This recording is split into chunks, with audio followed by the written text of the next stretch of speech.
Hello, denizens of the internet. Well, Marvel dropped a Fantastic Four trailer. Nitpickers, assemble! Isn't that our job as YouTube pundits to nitpick everything?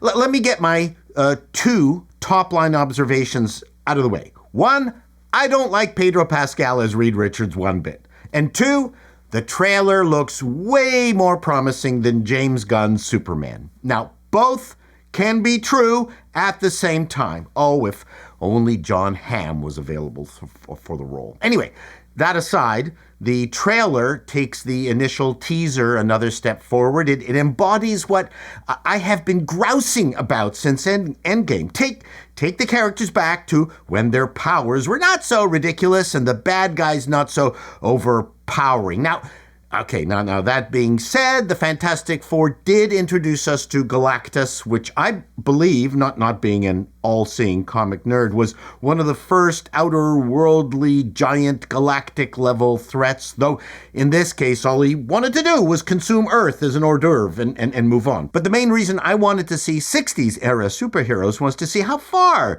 they advanced 60s-era technology, because we are so jaded today. All we get now are nanoparticle suits and Tesseract this and Tesseract that and alien magic shit. It's all so bloody tiresome. Getting back into 60s gear porn has been a dream of mine. Now, muscle cars of the time will always be more interesting and more fun and more romantic than any smartphone on wheels that they are making now. But I digress. I love the look of the trailer. A bit more Jetsons than the comics, more like the 70s cartoon. It has a smidge of Mad Men in it. 3 out of the 4 characters look great. Vanessa Kirby is absolutely stunning. The outfits are great. Getting back to setting the movie in the 60s solves the biggest problem I've been having with recent superhero movies is, believability. It's hard to make superheroes and their activities believable now.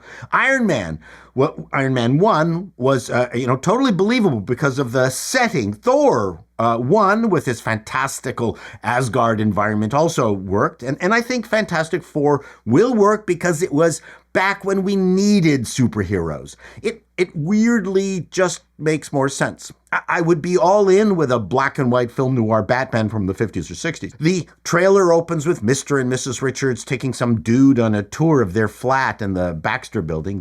The framing is not so much from an old TV2, but more like something from an AGF Viewmaster, if you kids out there remember that, with the dusty bits around the rounded edges. I'm not convinced by this unshaven porn stash look of Reed. A bit undocumented alien, if you ask me. The 60s Marvel Studio logo was a hoot, and by that I don't mean the logo is from the comics of the time. What they've created is a new logo based on the graphic aesthetics of the 60s. Frame expands, and we see the Baxter building more Jetson and isolated from other buildings than in the comics.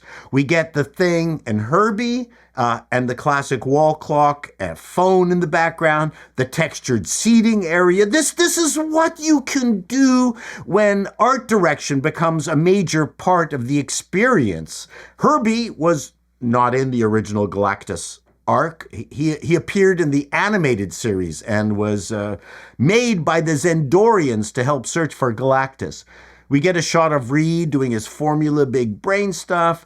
Well, this is not yet another origin movie, thankfully. They have cleverly inserted it as a flashback. Notice the change in framing and the washed out look. I'm really enjoying this look. The rocket looked futuristic, but not ridiculously so. We get a quick review of each of our heroes' powers, and let me reiterate that maybe Disney has finally decided to stop making attractive women look like men in their movies. I hope so, including a heterosexual relationship. I mean, let's not push the boundaries of the return to sanity too far too fast, okay, kids? I love this car based on the Chrysler turbine car. Seriously, that gave me goosebumps. John Malkovich pops up briefly. Who's he playing? Red Ghost? Maybe a wrinkly version of the Watcher? And of course, this is Galactus. Sue Storm emotes the importance of being a family, which is exactly the right tone for the Fantastic Four. And a great visual that looks like something from the Beatles' appearance on The Ed Sullivan Show.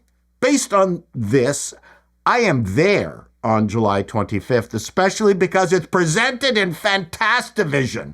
And that alone shows that there is a bit of tongue-in-cheek sensibility to this production. It's exactly what we needed as an antidote to the engorged self-importance of identity politics, of actors constantly talking about how important it is to see themselves in movies. No! I don't want to see myself in movies, you stupid fuckwads! I want to see this!